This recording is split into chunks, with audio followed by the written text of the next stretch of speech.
All right, let's get right into it. Welcome to today's Explainer. Today, we are putting on our military analyst hats to run through a formal situation report, or SITRP. We're going to be breaking down the tactical execution and, more importantly, the strategic fallout from the recent kinetic events over in the Gulf region. Our goal here is to strip away the noise and strictly examine the reporting to understand exactly what went down, how it was executed, and what this actually means for the regional security architecture going forward. It's a lot to unpack, so let's dive in. Here's the roadmap for our briefing today. First, we'll cover the CNN investigation overview. Then, we'll walk through the timeline of kinetic events. Third is the Camp Buehring damage assessment. After that, we'll look at radar and asset degradation, followed by satellite intelligence and precision. And finally, we'll wrap up with the strategic impact on readiness. All right, Part 1, the CNN investigation overview.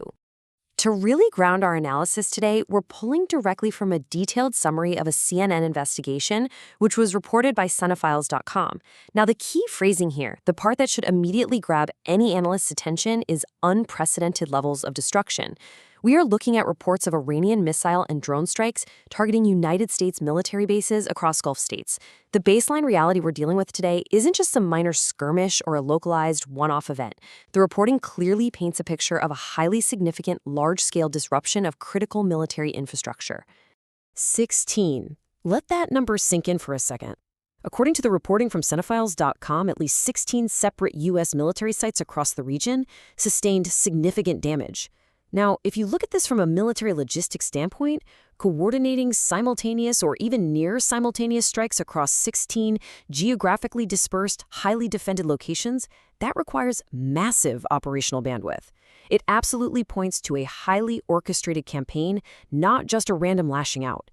Executing a synchronized strike package of this sheer magnitude indicates a level of operational maturity from the adversary that demands our immediate, thorough analytical attention. Moving on to Part 2, timeline of kinetic events. Let's look at the actual chronological flow of this operation. Senior officers cited in the investigation described the Iranian strikes using very specific, deliberate terms. They said they were rapid, precise, and executed using advanced technology. We can really break this down into 3 distinct operational phases. First, you have the pre-strike phase, which heavily involved target acquisition relying extensively on space-based assets.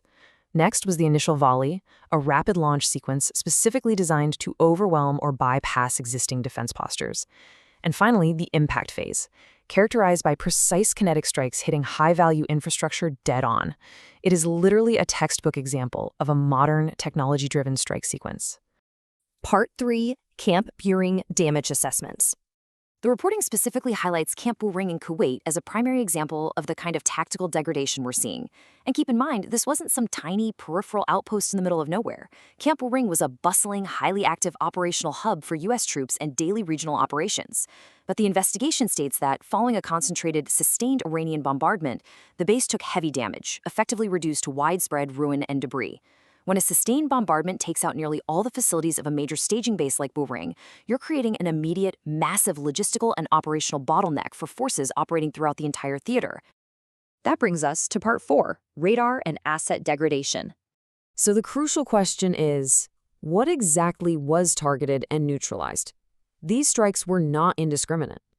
The investigation notes the impact was really severe on personnel facilities, which directly threatens troop safety and operational continuity. But from a purely strategic standpoint, the most critical losses were the high-value advanced radar infrastructure, along with aircraft worth millions of dollars. Don't get me wrong, losing multi-million-dollar aircraft is a heavy financial and tactical blow for sure. But as military analysts, the deliberate targeting and destruction of those advanced surveillance radar systems, that is, without a doubt, the most alarming data point on this entire list. As we all know, ISR, intelligence, surveillance, and reconnaissance, is the integrated sensory network of any modern military force. It's the absolute backbone of early warning systems, threat detection, and continuous regional monitoring. When you degrade or destroy advanced radar systems, you are essentially blinding the local command structure.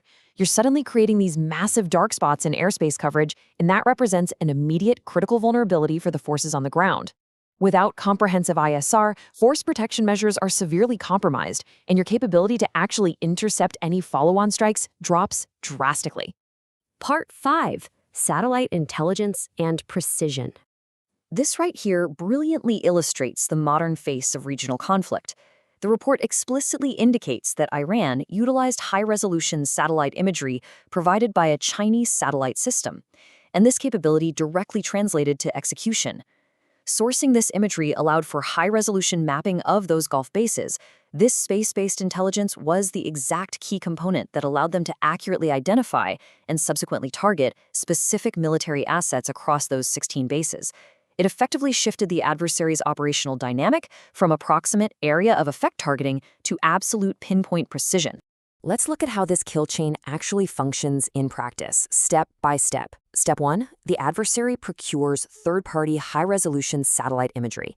They don't even need to launch and maintain their own expensive orbital network. They just leverage existing commercial or allied state capabilities.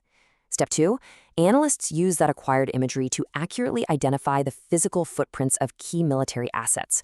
We're talking about grabbing the specific grid coordinates of advanced radar arrays or aircraft hangars. And step 3, with those precise coordinates in hand, they execute targeted missile and drone strikes. This integration of imported space-based intelligence is a massive upgrade in precision capabilities. It turns what used to be general area barrages into highly localized, asset-specific kinetic strikes. Finally, Part 6, Strategic Impact on Readiness. Let's compare the regional posture before and after these events.